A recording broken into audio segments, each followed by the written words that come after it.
BNP সবসময় আগ্রাসনের বিরুদ্ধে সোচ্চার ভাবে কথা বলেছে। বিএনপি সরকার যে সময় ক্ষমতায় আসে সে সময় আমাদের বিজিবির শক্তি বেড়ে যায়, সাহস বেড়ে যায়। আপনারা নিশ্চয়ই সামাজিক যোগাযোগ মাধ্যমে কয়েকটি ভিডিও দেখেছেন। সেখানে বিজিবির কয়েকজন সদস্য বলছে, তোমরা যদি গুলি চালাও আমরা চুরি করে বসে থাকবো না, আমরাও পাল্টা গুলি চালাবো।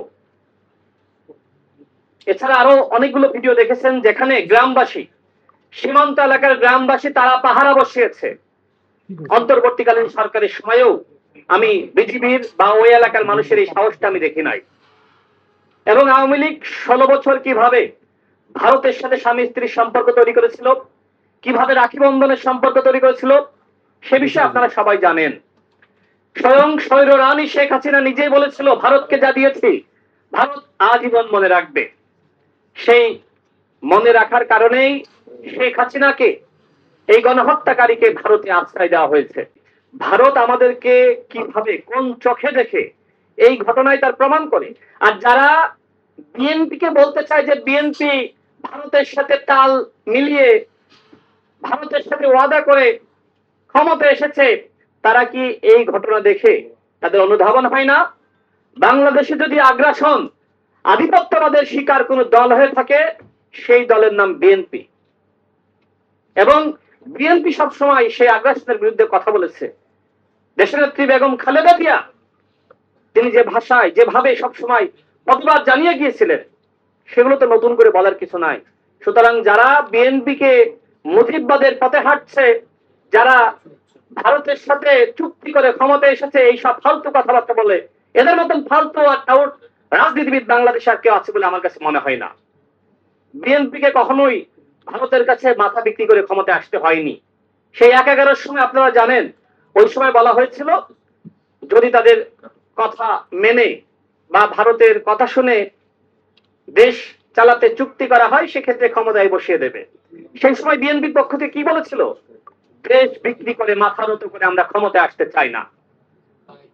আর শেখ হাসিনা কি করেছিল? দস্তখত করে সে ক্ষমতায় এসেছিল।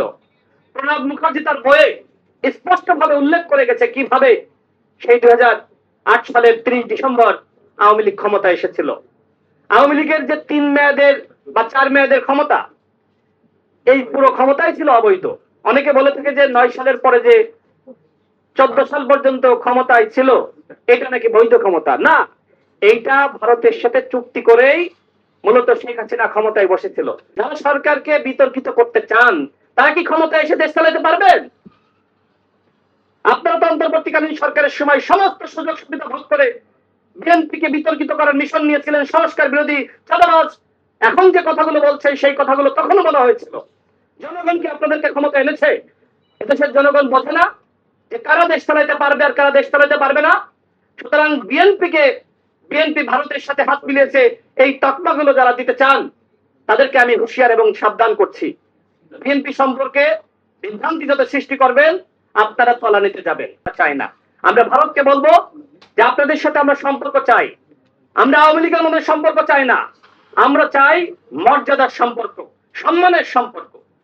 আমরা প্রতিবেশীকে অস্বীকার করতে পারি না, কিন্তু সেই প্রতিবেশী যদি সবসময় আমাকে ব্যর্থ করার চেষ্টা করে, সেই প্রতিবেশী যদি সবসময় মনে করে যে বাংলাদেশ কোন রাষ্ট্র নয়, 71-এ আমরা তাদেরকে সহযোগিতা করেছিলাম, সুতরাং এখন আমরা যেভাবে চাইবো বাংলাদেশ সেইভাবে চলবে, এটাকে আমরা মানবো? 71-এ ভারত তার প্রয়োজনে সহযোগিতা করেছে, আর এদেশের মানুষ নিপীড়িত হচ্ছিল, শোষিত হচ্ছিল, বঞ্চিত হচ্ছিল, যে কারণে এদেশের জনগণ অস্ত্র হাতে তুলে নিয়েছিল। সুতরাং ভারত যদি মনে করে যে আজীবন প্রতিদান দিতে হবে, এত মাথা নিচু করে বাংলাদেশের জনগণ বসবাস করবে না। আমরা ভারতের চোখে চোখ রেখে কথা বলতে শিখেছি। সুতরাং ভারতকে বলবো এই সীমান্ত হত্যা বন্ধ করতে হবে। বাংলাদেশকে দুর্বল ভেবে যদি সীমান্তে আপনারা গুলি চালান তাহলে কিন্তু আমাদের বিজিবি পাল্টা গুলি চালাবে, সেই হুঁশিয়ারি কিন্তু তারা উচ্চারণ করেছে।